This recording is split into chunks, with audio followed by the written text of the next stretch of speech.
varias aclaraciones antes de iniciar. Has dicho la concepción chamánica de la existencia. Y sí quiero aclarar un poco qué es esto de chamánica o qué son los chamanes. Son los sabios indígenas de muchos lugares del mundo. Nosotros hemos estudiado a estos sabios en México. Y una de las linajes de estas gentes se encuentra en el estado de Sonora, los yaquis de Sonora. Y ellos tienen... Los de Carlos Castaneda. Ah, sí. Y ellos tienen una concepción acerca de cómo se crea la percepción. Se interesan fundamentalmente en explicar o en tratar de explicar cómo aparecen las imágenes, cómo aparecen los sonidos, cómo aparecen los diferentes niveles de la realidad. Entonces, en este sentido, la teoría sintérgica tiene relación con esta concepción chamánica, pero no surge de ella, está relacionada. Porque esta teoría también es un intento teórico para tratar de explicar cómo se crea la percepción. Pero la nomenclatura que utiliza es diferente a la que utilizan los chamanes, aunque las conclusiones son muy similares. La teoría sintérgica afirma que existe una organización básica del espacio. Esta organización básica sería como una matriz, un enrejado, una celosía, cuyo estado fundamental es de total coherencia y simetría. En esto está de acuerdo también la física contemporánea. Cualquier modificación en esta matriz fundamental del espacio, un instrumento físico la detecta como una partícula elemental. Entonces el instrumento detecta que hay algo que aparece contra un fondo estable de total coherencia, y los físicos y las gentes que conocen lo que significa la medida del instrumento hablan de la aparición de una partícula elemental. La idea es que las distorsiones de la latiz, sobre todo las distorsiones complejas, son lo que podemos denominar objetos.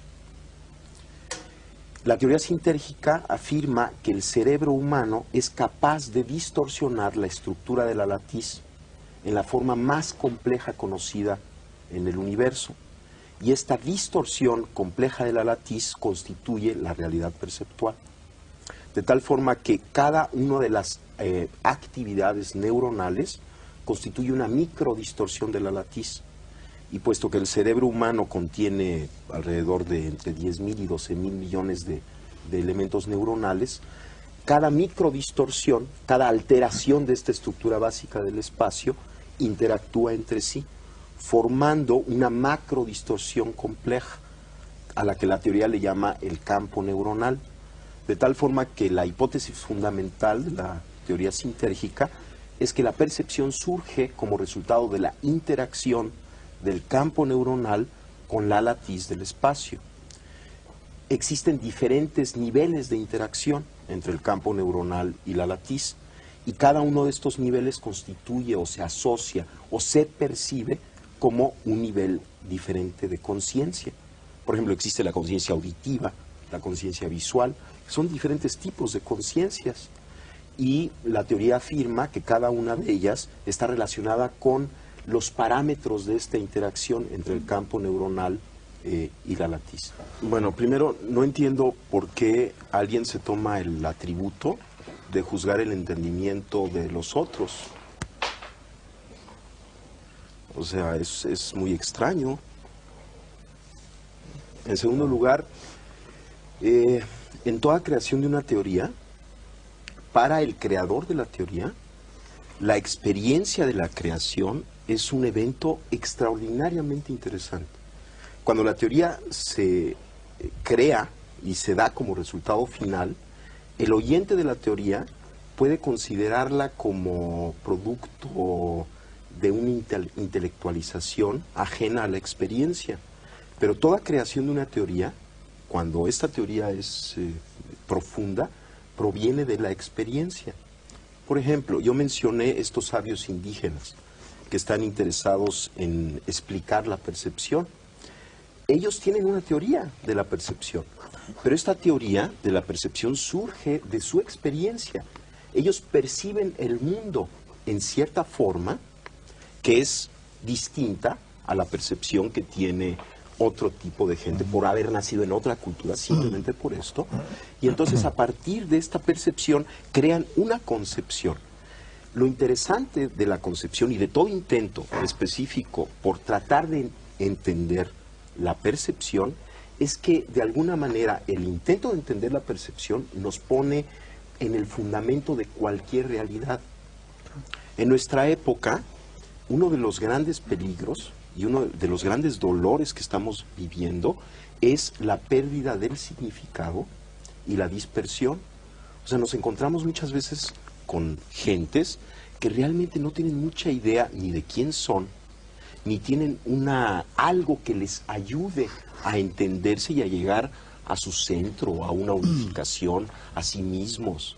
Entonces, el intento, por ejemplo, de explicar la percepción es un intento de lograr esta unificación, porque estaremos en la base de la creación de cualquier realidad, y entendiendo cómo se crea la realidad, nos ayuda a unificarnos.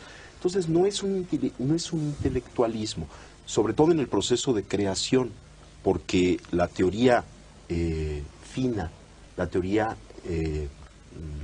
profunda, siempre surge de la experiencia. Yo quisiera dar dos consejos, pero antes algo muy interesante. Salvador y yo fuimos testigos de un evento extraordinario. Y vamos, yo soy un científico, yo tengo un laboratorio, estudio la actividad cerebral, la fisiología cerebral, y me invitaron a conocer a esta mujer Pachita y a sus operaciones.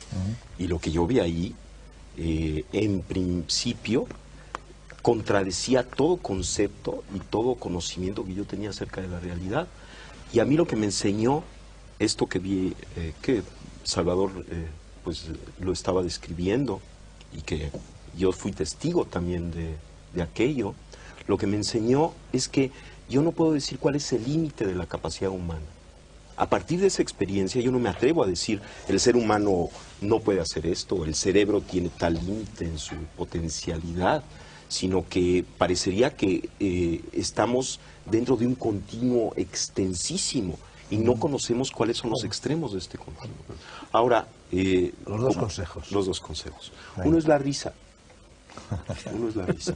La risa es excelente, es una medida terapéutica extraordinaria. Inclusive hay una técnica de meditación taoísta en donde la persona, y es muy sencillo hacerlo, la persona se sienta y sonríe. Inténtenlo. Sonríe con los ojos y la boca. O sea, realmente suba las comisuras de los labios, y se coloca en esta situación. Inmediatamente hay una serie de mensajes que recibe nuestro cuerpo, que recibe nuestro cerebro. En primer lugar, todo está bien. Hay secreciones hormonales dadas por el cambio de fisonomía que producen un mejoramiento extraordinario de todos los sistemas fisiológicos. Ese es uno de los consejos, reírse. Mientras más nos riamos, mientras más nos demos buenas señales a nosotros mismos, vamos a estar más sanos.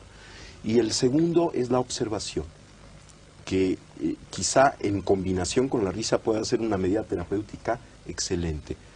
Somos capaces de observar inclusive aquello que pensamos que no se puede observar. Por ejemplo, en principio pensamos que no podemos observar nuestra actividad cerebral, y sin embargo hay una técnica budista, el Vipassana, que enseña a una persona que la practica a observar su propia actividad cerebral.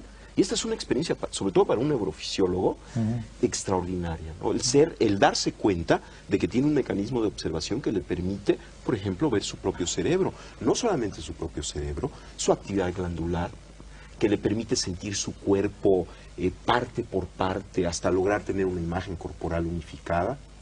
Y lo que sabemos, y a partir de estas técnicas, es que el hecho de observar, por ejemplo, un tejido enfermo, un dolor, y observarlo con ecuanimidad, con calma, tiene un efecto de sanación. Entonces este es el segundo consejo.